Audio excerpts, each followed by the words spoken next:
Aku punya beberapa pertanyaan yang selalu ingin kamu ketahui jawabannya. Ayo kita bahas. Pertama, sebuah pengamatan.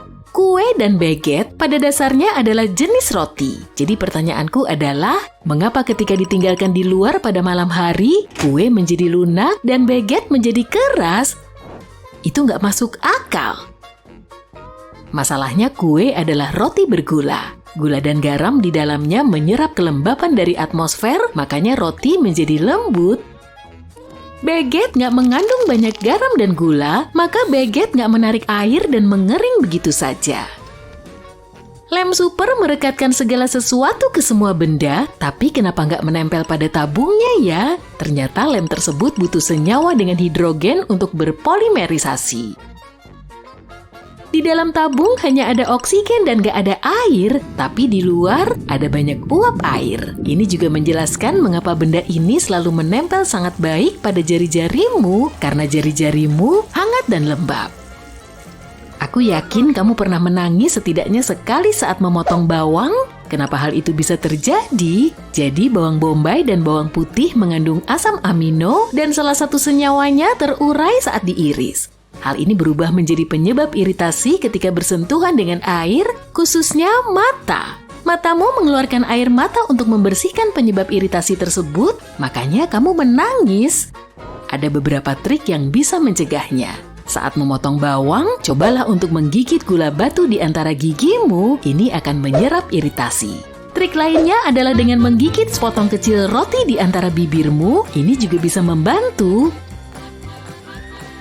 Kenapa kamu melihat sesuatu saat mengucek mata?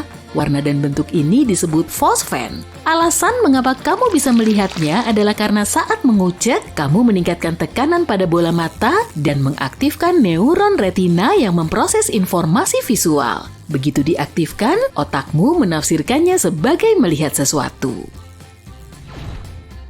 Ketika kamu kurang tidur atau terlalu lelah, akan muncul lingkaran hitam di bawah mata. Ingin tahu alasannya? Kulit di bawah mata sangat tipis sehingga pembuluh darah sangat dekat dengan permukaannya dan kamu bisa melihat perbedaannya dengan mudah. Kalau kamu kurang tidur, kulitmu akan menjadi lebih pucat dan pembuluh darah akan lebih terlihat. Jadi kamu bisa melihat lingkaran hitam yang muncul melalui kulit. Selain itu, seiring bertambahnya usia, kulit secara alami akan menipis, jadi itulah alasannya orang yang lebih tua cenderung memiliki lingkaran hitam. Tapi kalau kamu masih muda, cobalah untuk lebih banyak tidur ya. Yuk kita perhatikan tas ransel. Tas ransel memiliki beberapa fitur yang menarik. Pertama, beberapa di antaranya memiliki tali sternum dan ini cukup membantu. Tali ini memungkinkanmu untuk mendistribusikan sedikit beban ransel, mengangkat sebagian dari bahu. Gak banyak sih, tapi cukup untuk membuat ransel lebih ringan dan lebih mudah dibawa. Dan tentu saja, tali sternum mencegah tali bahu terlepas. Oke, hal berikutnya adalah loop perlengkapan. Dan mungkin dari namanya, kamu sudah tahu untuk apa fungsinya. Kamu bisa mengikatkan beberapa perlengkapan yang berguna yang kamu perlukan, seperti tongkat atau sekop untuk mendaki gunung. Beberapa perlengkapan perlu diamankan. Untuk melakukannya, jatuhkan pegangannya melalui loop dan putar ke atas. Kemudian kencangkan dengan pengait elastis di bagian atas, dan kamu siap. Iya, semua tas ransel punya loop. Sebenarnya aku nggak pernah memikirkan tujuannya sampai hari ini. Sebagian orang bilang kalau kamu memasukkan ibu jari ke dalam loop, maka tas ransel akan terpasang lebih erat di punggung sehingga lebih nyaman. Sementara yang lain hanya mengistirahatkan tangan mereka di sana. Tapi alasan mengapa loop ada mungkin untuk mencegah ujungnya bergeser ke belakang dari gesper. Pasti cukup memusingkan untuk memasukkannya kembali setiap saat, kan?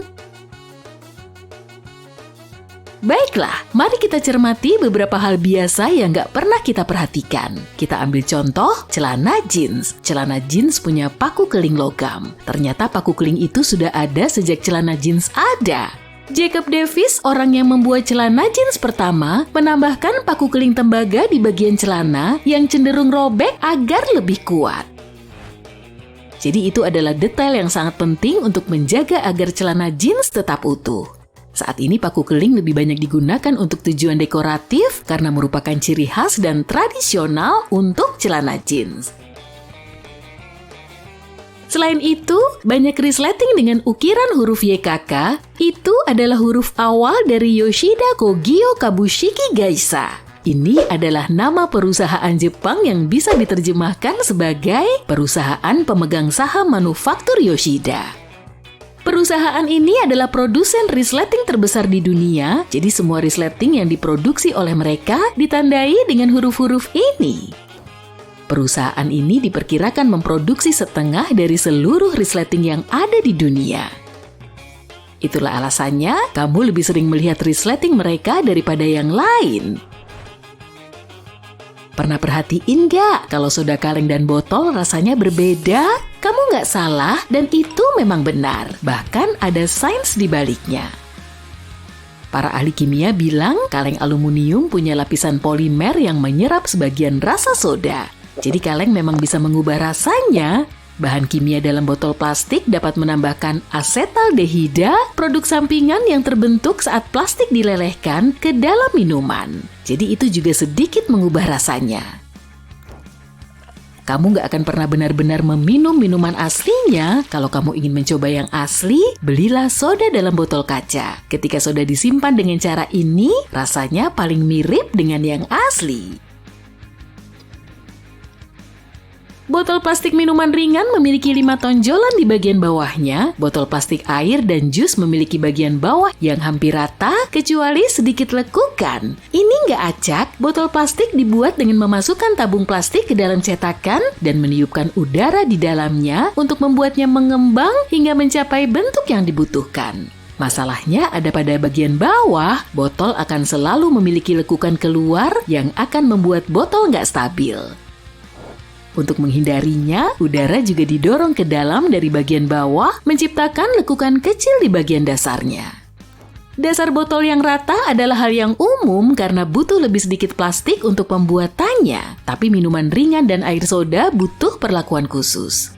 Cairan ini memiliki tekanan internal yang dapat mendorong plastik keluar, mengacaukan tekanan dan bentuk botol yang stabil.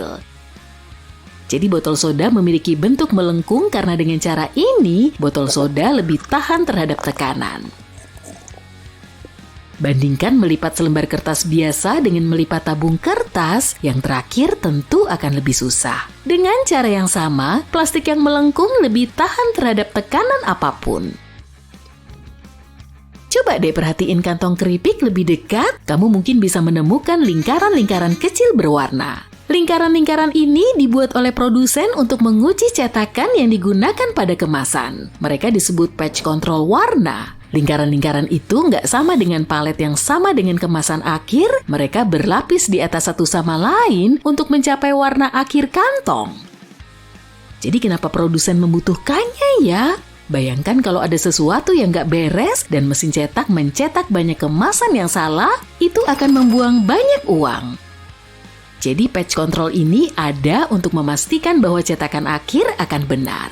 Jika patch ini salah, produsen akan tahu bahwa seluruh kantong juga akan salah.